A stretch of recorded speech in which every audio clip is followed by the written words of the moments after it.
Okay,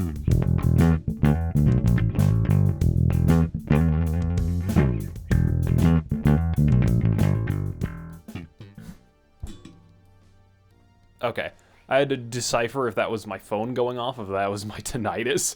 It was my tinnitus, don't worry. Hello, everybody, and should I say good morning? Do I need more light? Hopefully the lighting is an ass. Hi, everybody. It's Floof here. We're finally getting to it. We're finally getting to a video that I have had on the back burner since I got the actual item in October. And that item is the Zoom B1, B14, B1X4, B14X, B1, the word for multi-FX processor. And why it's good, its shortcomings, and more importantly, who's the audience for this? Which is really the bigger question that I've tried to answer. This should be a part where I cut to like some really cool video of me playing and...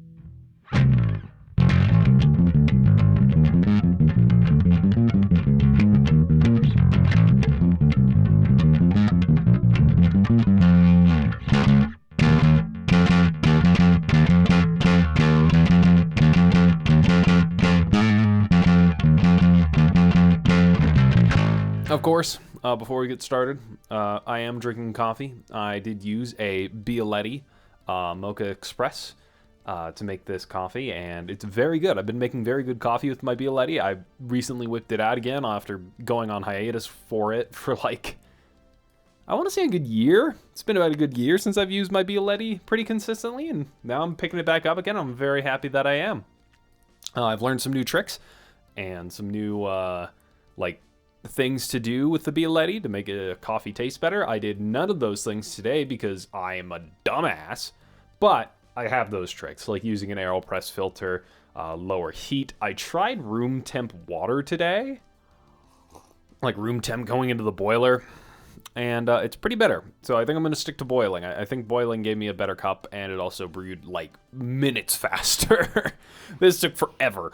But of course, not beating around the bush, let's talk about what we're here for today, which is I almost said Bialetti, the B14 from Zoom. It's a multi-effects pedal. It's got effects out the ass. It's got like 40 different presets, I believe. I'll probably double. If I'm wrong, I'll put that thing here. It's got room for 59. I don't know the exact amount of numbers on this thing. I just use the damn thing for shows and shit like that. And after gigging with it, after rehearsing with it, after practicing with it, after using it in a bunch of capacities, and even using it on a couple of videos on this channel, like for one, I used it on the Halloween special where I played Psycho Killer by Talking Heads. And I also used it on the Take 5 loop, because this thing has a looper function, as well as having a rhythm section function. And rhythm section's a very loose term. It's a drum looper. It's like a beat buddy mixed in with like a bunch of other different effects. It's probably the best way I could describe it.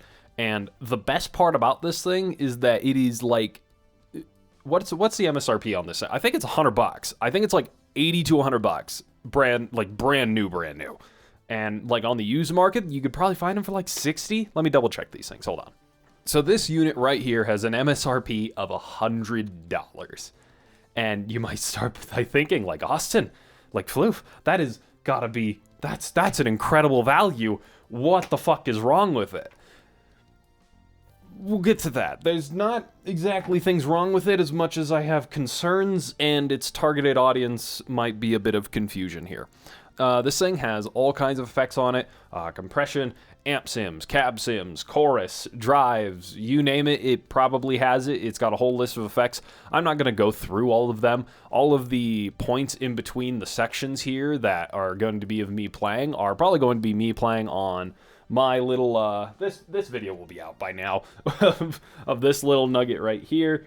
Where I will be playing through this and maybe a couple of other of my basses to get you a full range of sounds, going through some of my favorite presets on it, as well as if I could fit it, a preset that I made myself for the song Sledgehammer by Peter Gabriel. And it has been a really, really fun tool to have, not only to practice with, but to play with, and I've absolutely loved it. I initially thought that it was a, like, poor man's HX Stomp, and to an extent, it kind of is, but we'll cut to a short me.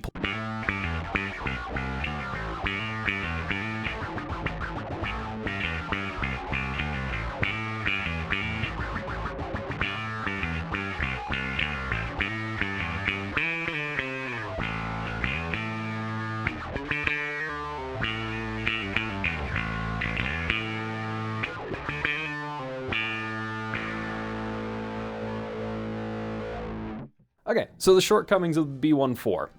There's a couple. Number one is construction. This thing is entirely made of plastic with a metal backplate.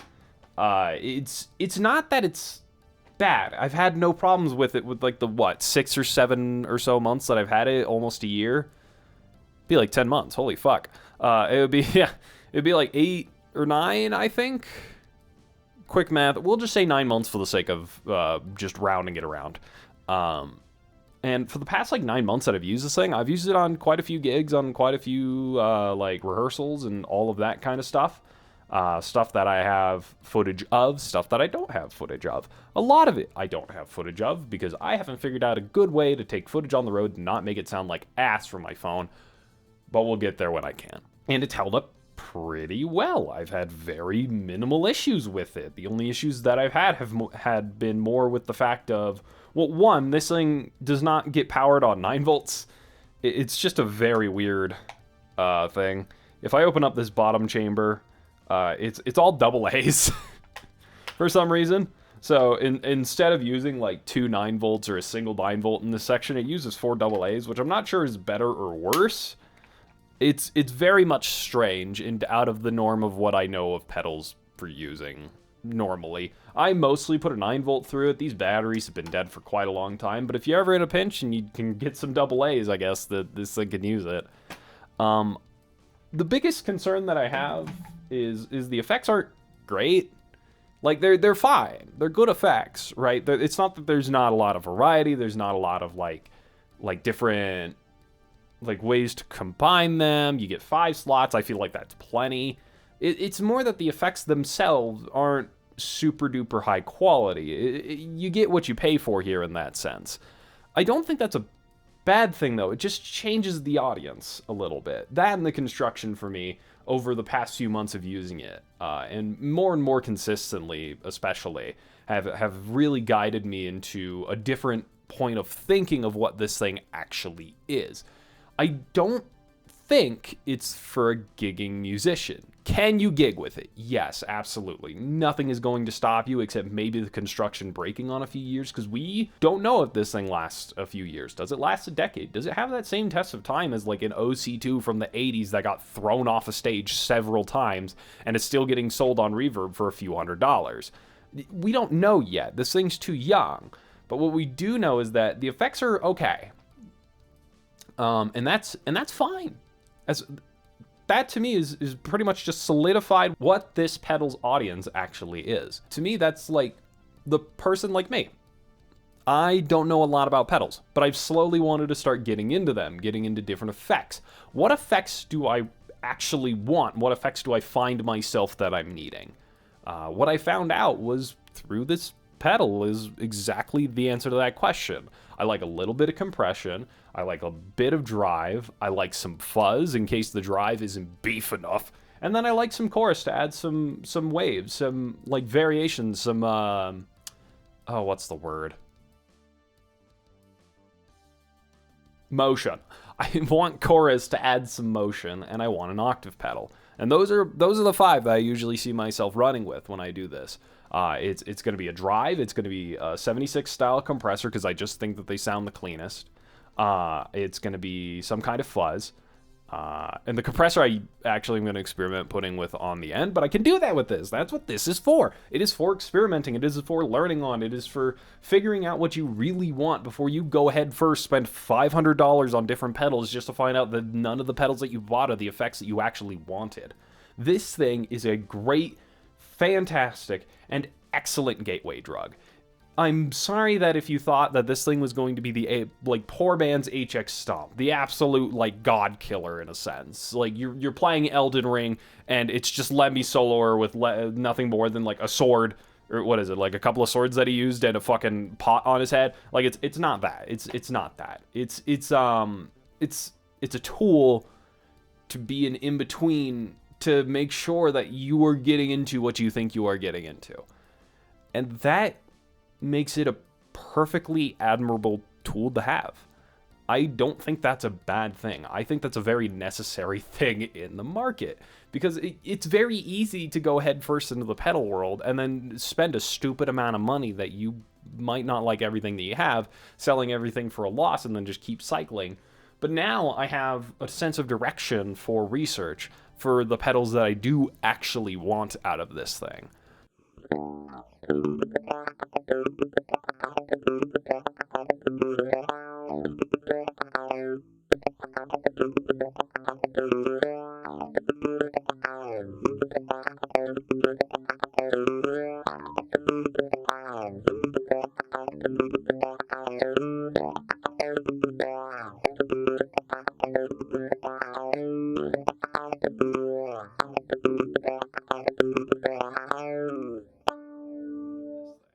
So overall, like, I'm gonna go ahead and give this thing a good, good 4 out of 5 rudibicors.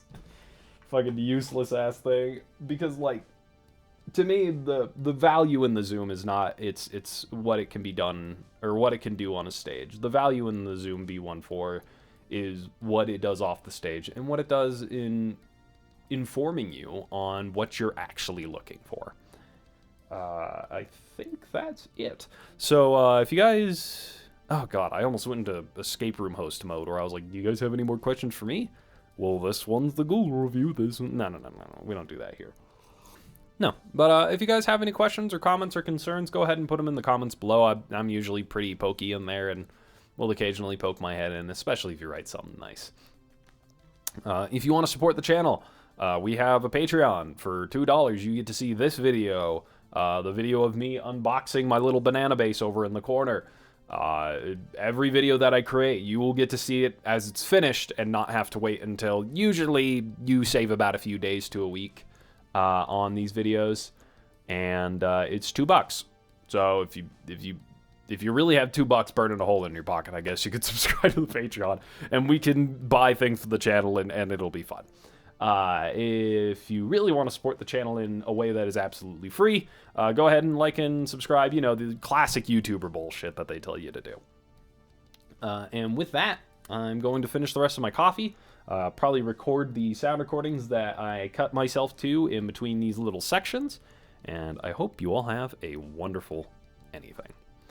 I'm probably going to end my videos with that now. It's just have a wonderful day, evening, night, whatever. I don't know when you're watching this video. For me, it is just past noon, I believe.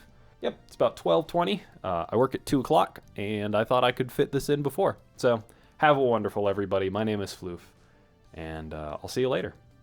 Peace. Oh. Yeah, I really needed the filter.